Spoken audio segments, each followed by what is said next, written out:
Olá, sejam bem-vindos ao canal Conta Mais. Eu sou Claudemir Mendonça e hoje a gente vai conversar com a fonoaudióloga Raquel Rocha. Olá, Raquel. Olá, muito obrigado por ter aceitado o convite. Para quem não sabe, a Raquel ela é a fonoaudióloga da minha filha, Isabela, e hoje está aqui com a gente. Eu que agradeço, né? Um prazer estar aqui com você, uma nova experiência e vamos lá, né? Vamos dividir os nossos conhecimentos.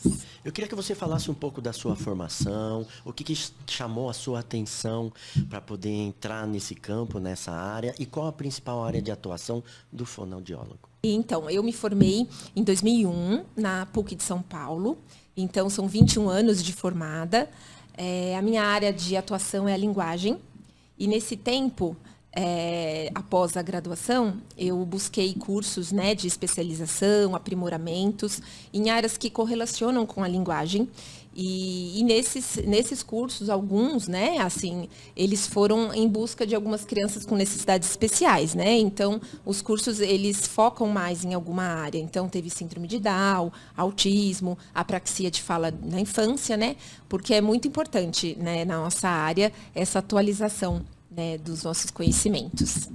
E Raquel, conta uma coisa, para quem não sabe, inclusive uma curiosidade. Existe diferença entre fonoaudiologia e fonoterapia? Como que é isso?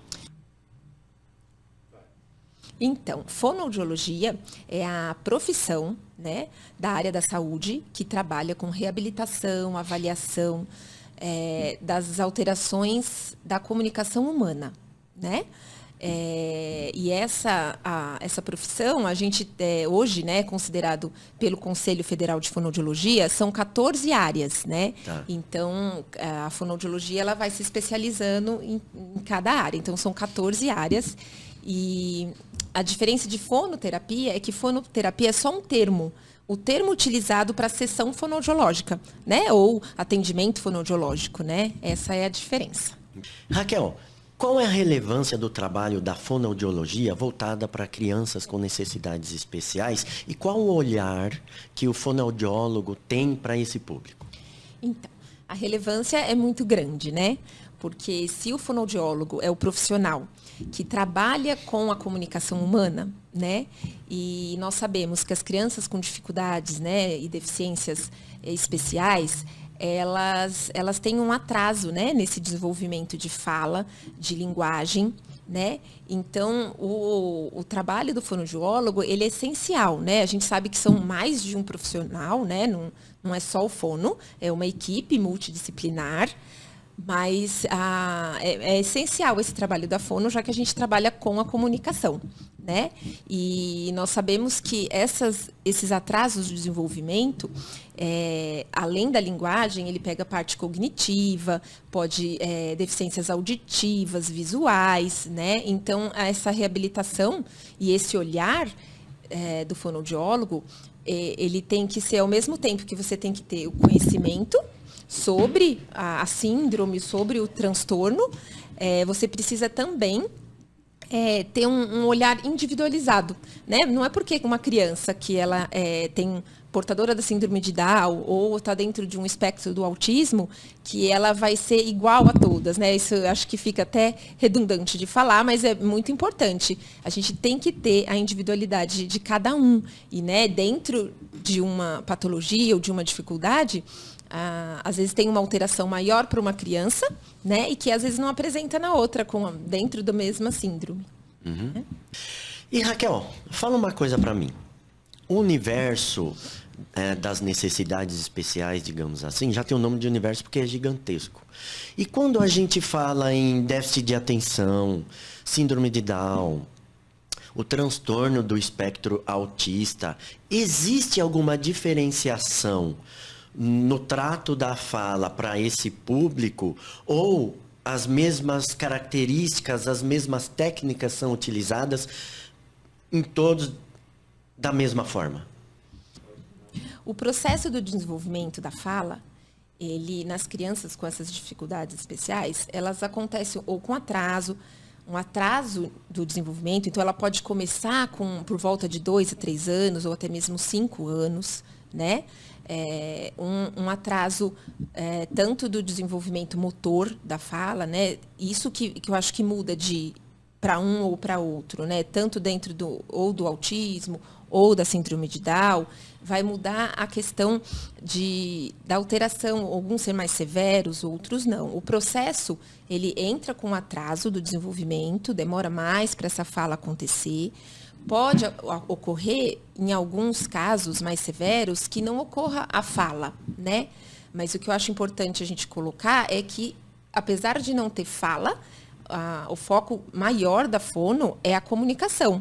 Então, crianças que a gente chama de não verbais, que não vão adquirir a fala, existem processos, né, assim, que a gente trabalha de comunicação, que a gente chama de comunicação suplementar alternativa, que ela vai ajudar essa criança, ou com imagens. Hoje a tecnologia ajuda muito, tem programas, né, aplicativos para criança, que ajudar essas crianças com maiores dificuldades de fala. Mas é muito comum ocorrer esse atraso do desenvolvimento, tanto de fala, de linguagem, parte motora, ou programação motora da fala, o planejamento da fala. Então, ele não é igual, né, mas ocorre com uma frequência grande em todas as patologias. Entendi. Uma verdadeira aula da Raquel para nós. Falando um pouco sobre a síndrome de Down. Eu tenho a experiência de pai, né? De pai de uma criança com síndrome de Down, a Isabelle, que você conhece. E a gente sabe que a síndrome de Down, ela pode ocorrer de 3 formas na hora da divisão celular. Então, assim, a grosso modo, a gente pode falar que tem a trissomia do cromossomo 21, que tem o mosaicismo ou mosaico, e o indivíduo com síndrome de Down, que pode ser por translocação. Existe alguma diferenciação no trato da fala para esse público com síndrome de Down ou não? Olha, o que pode ser que tenha, né? Hoje em dia as pesquisas vão aumentando, a gente sabe, né? Cada vez mais tem pesquisas, mas neste momento, assim, não tem uma diferenciação nessa questão específica, né, dos 3 tipos que a gente sabe que tem da síndrome de Down, que vai mudar a sua atuação, o seu trabalho, né? A gente sabe, né, que a maioria é da trissomia do 21, né, que é 95%, mas as alterações de fala, do desenvolvimento, tanto cognitivo, o que é aquilo que eu volto lá na outra pergunta, o que pode mudar é o grau de severidade, ser mais leve ou não, né? Mas que eu conheça, né? A gente pode até ver, né, se surgir mais pesquisas aí sobre o assunto, para até a gente saber mais, se atualizar. Perfeito. Né? E Raquel, na sua visão, qual é a importância da estimulação precoce para se começar a fazer um trabalho com a fala? Então, a estimulação precoce, ela é muito falada, muito divulgada, pela importância realmente que tem, né? A gente, nesse momento de cada marco do desenvolvimento da criança que deve ter certos estímulos, porque a gente fala de dificuldades, né, de patologias do neurodesenvolvimento. Então, é por fases mesmo. O cérebro tem momentos que ele está pronto, né, para novas conexões. É nesse momento que a gente tem que pegar, trabalhar com a criança, estimular nesse momento, porque é onde ele vai estar mais aberto para novos aprendizados. Né? Então, isso assim, é fundamental, e não só na área da fono, a gente trabalha com uma equipe multidisciplinar, né, para a questão cognitiva, a parte motora. Então, cada marco de desenvolvimento são fases que têm que ser mais trabalhadas. Né? Então, isso é muito importante. Então, só para não ficar nenhuma dúvida, a gente está falando de estimulação precoce, tanto para crianças típicas, as ditas normais, como para crianças com necessidades especiais? Sim, né? É que no ambiente natural da família, né, os sons, o ambiente acústico, de como você brinca, né, de todas as historinhas infantis, músicas, né, de você conversar com o bebê, tudo isso faz, como você falou, é tanto do típico como do não típico, né? Do que foge. Então, isso é muito importante, né? Lógico que a gente tem um olhar maior, né? Precisa, talvez, de um acompanhamento específico, né? Porque elas precisam de mais estímulos, né? E isso, às vezes, só a família fazendo não vai ser o suficiente. E Raquel, ninguém vai esquecer seu nome, né? Porque Raquel tá na hora. E conta uma coisa, Raquel, a importância da alimentação durante o processo do aprendizado da fala. Tá certo falar aprendizado da fala ou eu tô viajando? Sim, eu acho que tá certo, né? Não é errado o aprendizado, porque a gente combinou, né, que a gente não vai precisar usar termos técnicos específicos. Perfeito. Então, para a gente entender, a alimentação e fala tem uma relação porque é o mesmo trato vocal que a gente utiliza, tanto para mastigação, deglutição, fala, respiração, é o mesmo, né? Então, o que influencia aí é uma questão muscular. Algumas crianças, elas têm uma hipotonia maior de lábio, de língua, e isso, lógico, que vai interferir na alimentação. Então, a gente precisa trabalhar essa parte motora. Tem uma questão também de estrutura óssea, né, que vai se formando depois com os dentes que vão nascendo. Então, tem sim uma relação forte e as épocas que você tem que trabalhar. Né? Nesse início, você realmente precisa focar muito nessa questão dos movimentos orais, né? Tem criança que tem uma dificuldade de fazer um bico, por exemplo, de assoprar uma vela, né? Então, todos esses movimentos orais, ela não consegue programar. E isso, lógico, que vai interferir na fala. Perfeito. E um outro ponto que é relacionado com alimentação também é que algumas crianças elas têm uma restrição alimentar muito grande. Então tem uma área da fono que trabalha muito voltada para isso, né? Não é só a questão muscular, mas uma dificuldade com a textura do alimento, né? É muito seletiva, tal seletividade alimentar. Isso também faz parte da área da fono. Entendi. Muitas pessoas não sabem, Raquel, mas a fonoaudiologia, ela contribui não só para a fala, principalmente em idade escolar, mas também para a escrita. Isso é verdadeiro? Como funciona isso? Sim, ela é bem verdadeira, porque a fono, já que é uma profissão que trabalha com a comunicação humana, a escrita é mais uma forma de se comunicar, se a gente pensar. Mais rebuscada, porque tem um código novo que a criança tem que aprender. E o trabalho da fono, voltado para a escrita, a gente chama até leitura e escrita junto, porque elas caminham juntas, ele abrange muitas coisas como pré-requisito para uma alfabetização, né? Estimulação auditiva, consciência fonológica, né? O método fônico que a gente usa. A fono trabalha muito essa questão de relação fonema-grafema, que a gente chama o som e a letra, né? A criança precisa entender isso. Né?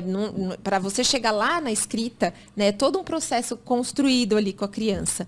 E existem também muitas patologias específicas de escritas, de disgrafia, dislexia, que a fono trabalha muito, né? De uma forma bem específica. Entendi. Então é verdadeiro. Raquel, eu tô achando que uma conversa só vai ser pouco, hein? Muito assunto. Teremos novos encontros, porque tem bastante assunto pra gente conversar. Verdade, não é? a fono abrange bastante áreas. É verdade. Por exemplo, eu vou te perguntar uma coisa agora que eu sei que ela é muito complexa e abrangente. Uhum. Mas, diante do seu conhecimento, eu acredito que não tenha dificuldades em poder explicar pra gente. Qual que é o papel da família e o papel da escola nesse processo de fala de uma criança, por exemplo? Então, vou começar com a escola, né? Tá. A escola, o papel, se a gente pensar direcionado à fala, o principal olhar da escola, eu acho que é até de uma triagem que a gente fala, uma triagem da escola estar atenta, né? Para ver essa questão do desenvolvimento. Será que está com atraso ou não? Essa troca ainda esperada para a idade. Então, o papel da escola ela está muito atenta até para ela poder encaminhar, né? Para uma reabilitação, para uma avaliação fonoaudiológica. Então, é muito importante esse papel dela estar bem atenta aos marcos, né, do desenvolvimento. E isso a escola precisa. E o outro ponto que eu vejo da escola, que é importante, é porque a criança lá, ela não ser exposta. As escolas, a maioria já sabem disso, né? As professoras abraçam, porque assim, não é um local para a gente reabilitar, né? Porque ela está num grupo, então tem todo esse cuidado. Eu não posso expor a criança com a dificuldade, né? E eu vou incluindo de uma forma que ela se sinta bem para a fala. E a família é outro papel fundamental, eu não falo só para fala, né? para esse crescimento da criança, para o desenvolvimento. A gente sabe que, né, o amor, né, da família, ele é essencial. Então, os pais que têm as crianças com dificuldades, eu brinco que eles viram quase terapeutas, não é? Sim. Não é verdade? A gente, às vezes, passa alguma técnica, algum exercício que vai ajudar, porque a repetição, né, ela é muito importante para o aprendizado.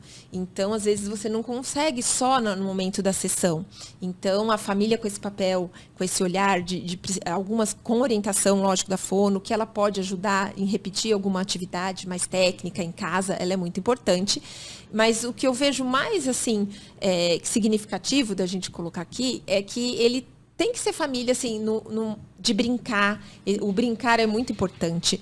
E o que eu gosto de colocar é que os pais com as crianças com deficiência, eles ficam com essa, não vou falar que é dó, mas é todo esse cuidado a mais, protegem demais, né? A superproteção. Então, a gente tem que tomar muito cuidado, porque vai ter que ser pai e mãe, educar, né? Por os limites, que isso é importante. Então, o papel dele para fala é sempre de estar ali para ouvir, né? De incentivar essa criança. E lógico que quando ela está dentro de uma equipe, seguir as orientações. Tem pais mais presentes, né? Que participam mais, outros que precisam trabalhar, que estão fora.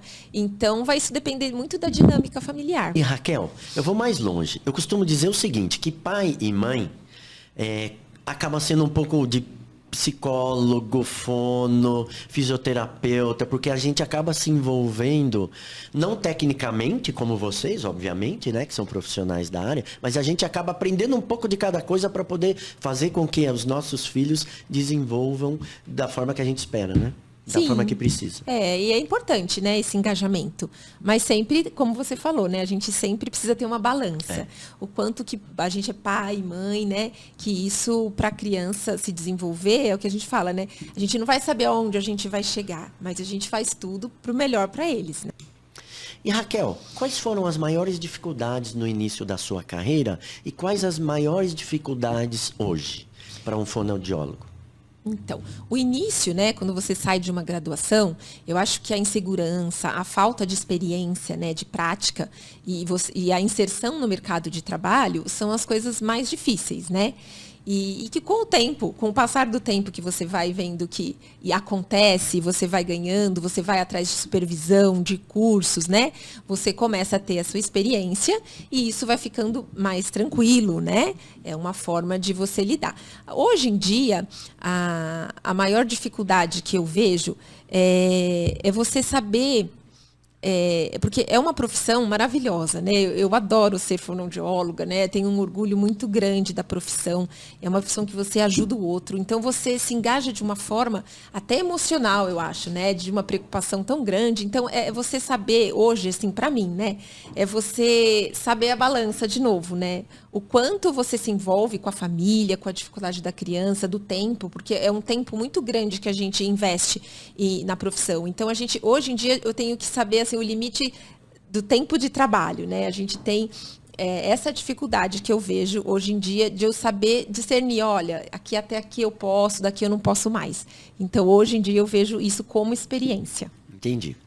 E pessoal, eu preciso dizer que esse vídeo está sendo patrocinado pela Adega do Leandro. E vai aparecer o telefone aqui na tela, no vídeo, e vocês entrem em contato, vocês da região de Cotia, aqui na Grande São Paulo, ok? Raquel, vamos falar um pouquinho de pandemia.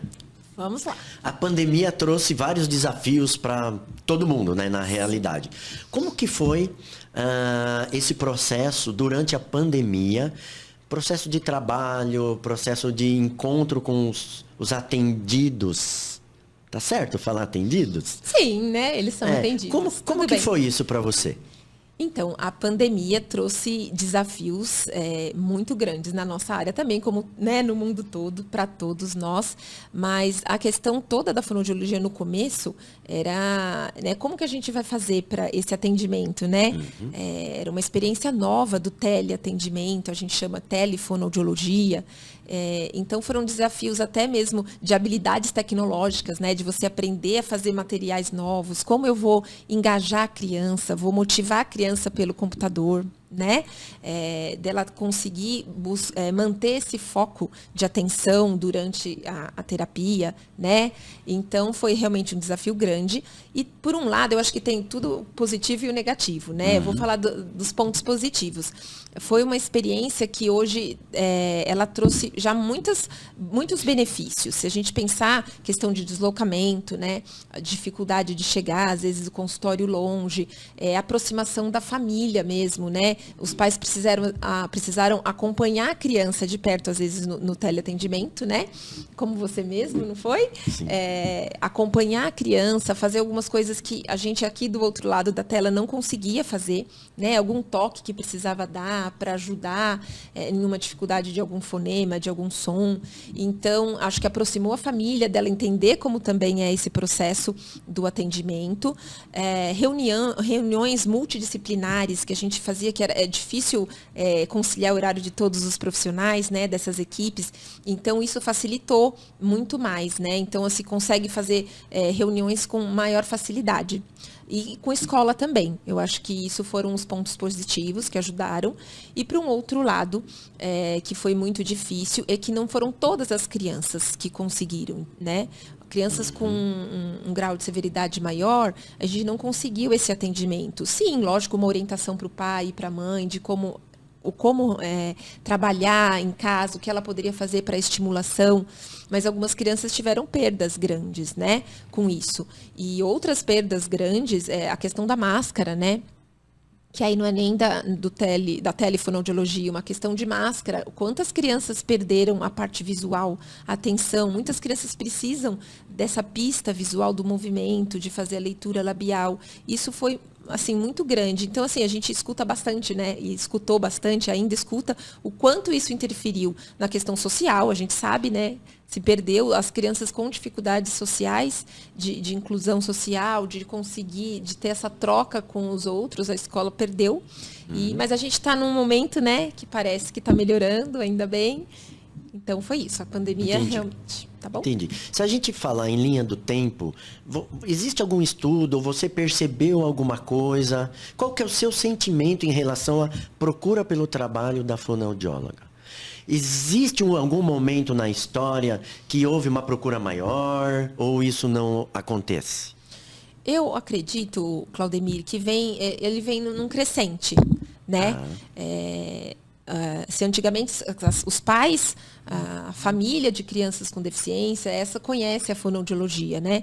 Mas eu acredito que as pesquisas aumentaram muito hoje em dia, pesquisa em neurociência, as pesquisas ajudaram, e até mesmo pessoas que nem têm uma dificuldade maior, às vezes querem melhorar por questão do trabalho, a sua oratória, né? A divulgação que os conselhos, né, tanto regionais quanto federal, Sociedade Brasileira de Fonoaudiologia, todo um trabalho de divulgação, eu vejo um crescente de procura, de entender o profissional, né? O que o profissional faz? A gente fala, só é com criança. Não, a gente trabalha desde com o bebê até o idoso, né? Então, eu acho que vem sempre num crescente. E eu acredito que as pesquisas ajudam muito nisso. E Raquel, se a gente for considerar todas essas atividades, todas essas terapias que o indivíduo passa, fisioterapia, terapia ocupacional, fonoaudiologia, isso traz um certo desgaste para quem precisa passar por essa terapia. É comum ouvir, por exemplo, das crianças que elas estão cansadas. Porque ou ela está na fonoaudióloga, ou ela está na fisioterapia, ou ela está na psicopedagogia.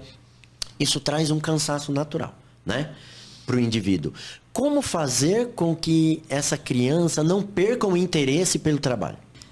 A palavra-chave aqui é motivação, né?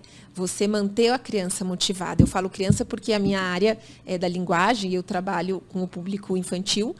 Então, a motivação, o brincar, os brinquedos, né?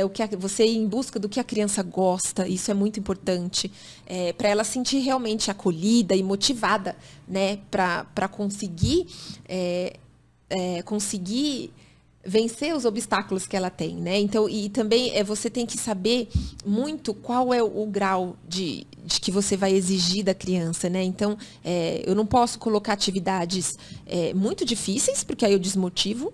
E se eu também colocar atividades muito fáceis, como é que eu vou fazer essa criança melhorar o aprendizado dela? Então, eu tenho que saber a que nível que eu consigo fazer com que ela precise de mais, que eu coloque uma coisa mais difícil e, ao mesmo tempo, que ela consiga. Então, permear ali, ficar muito atenta às respostas das crianças. Eu falo que a gente é muito observador, a gente tem que, isso que muda o papel, não tem a gente tem as técnicas, isso é aprendido, os cursos que ajudam a gente, né, a aprimorar mais, mas você tá atento como terapeuta à resposta da criança, isso é único para essa motivação permanecer. Vai. Raquel, durante o seu trabalho, você consegue perceber se existe uma baixa estima ou autoestima em relação a esse processo de aprendizado da fala? Porque eu acho que talvez seja comum uma criança, um indivíduo com dificuldade de fala, de repente em casa, se manifestar da seguinte maneira: poxa, eu não consigo falar essa letra, não consigo falar essa palavra. Isso acontece? Sim, né? A questão da autoestima e baixa estima acontece, só que eu vejo com maior frequência na adolescência, né? É ali que a criança começa a perceber mais as dificuldades dela, né? Perceber o porquê que ela às vezes não consegue ser inserida num grupo da escola, por exemplo, né? Então, a dificuldade às vezes até da comunicação deixa ela percebe mais essa dificuldade, e então eu acho muito importante tanto a família quanto os profissionais que acompanham o psicólogo nesse momento para dar um suporte para os pais, para essa criança. E além disso, dela também ser incluída em grupos de pares, né? Existem hoje, por exemplo, na síndrome de Down, grupos de adolescentes que incluem na sociedade, para fazer trabalhos de aperfeiçoamento para eles, e eles gostam muito. Isso eu acho que ajuda esses grupos de adolescente, para eles perceberem que também tem outras crianças com dificuldade, que eles vão se encontrando.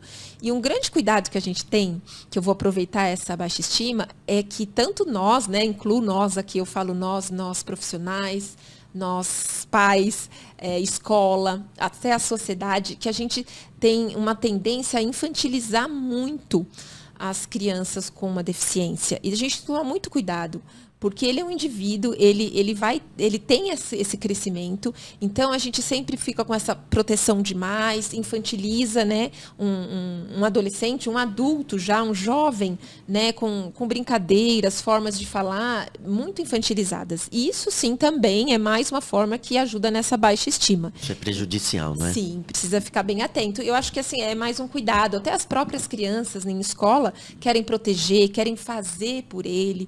Isso a gente tem que tomar muito cuidado, porque aí a gente não ajuda essa criança a se desenvolver, né? Entendi. Ela vai ficar sempre muito dependente. Perfeito. E a gente quer que ele fique independente. Perfeito. Né? Muito bem. A internet, qual o papel da internet? Você acha que ela atrapalha, ela ajuda? Qual é a influência da internet nesse processo todo?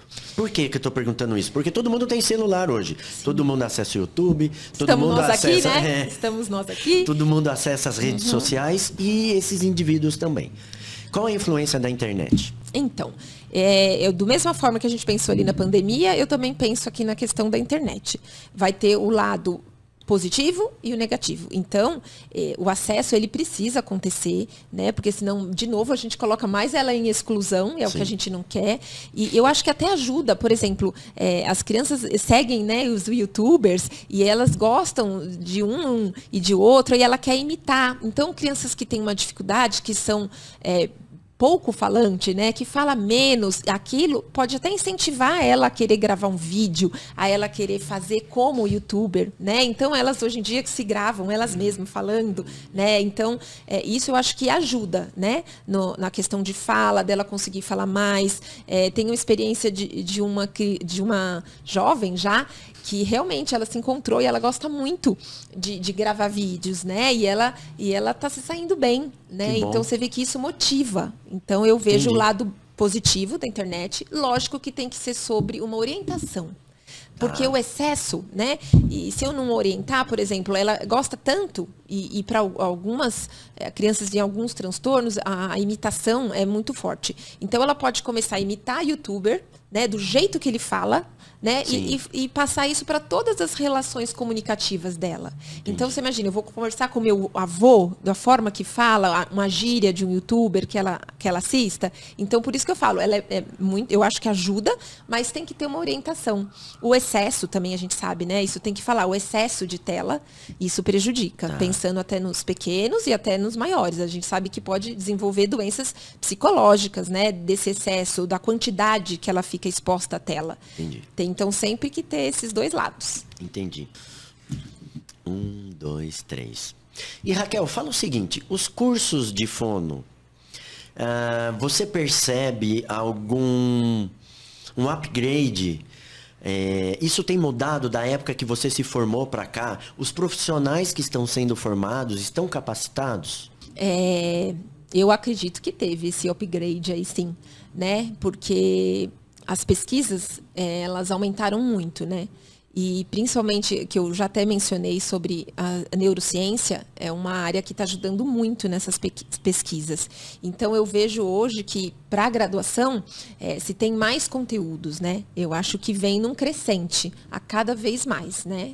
Acho que isso é muito bom, né, Claudemir? Isso é excelente. Lógico que não vai sair com a prática, com a experiência, mas isso é adquirido no processo, vai atrás de supervisões. Hoje, a gente acabou de falar da facilidade da tecnologia. Sim. Eu consegui ter uma supervisão, né, online, se é um caso que está mais difícil. Então, eu acho que hoje em dia, isso não tinha na minha época. Entendi. Né? Eu quero aproveitar esse gancho para perguntar o seguinte. Na sua trajetória, qual foi o episódio de maior dificuldade que você teve? Tive sim. Eu tive um momento que eu tive que fazer uma escolha, né? Uma mudança de equipe, até para o meu crescimento, né? Para o meu aprendizado da minha profissão. Eu precisei mudar a equipe, mudar de consultório, né? Eu estava muito tempo, né, com essa equipe. Entendi. Então, eu aprendi muito, tenho uma gratidão enorme, mas eu acho que a dificuldade foi pelos laços emocionais que a gente cria, né? A gente trabalha com pessoas e com a dificuldade das pessoas. Então, esse foi um momento difícil. Eu fazer essa mudança, mas o que fica de bom é que eu continuei com os laços de amizades, né? Então, Entendi. isso é importante. E você se emocionou agora, eu percebi que seu olho brilhou. São pessoas muito queridas. Raquel, tem alguma coisa que eu não perguntei que você gostaria de falar? Porque o bate-papo é tão gostoso e o assunto é tão vasto, né? Tem alguma coisa que você quer falar?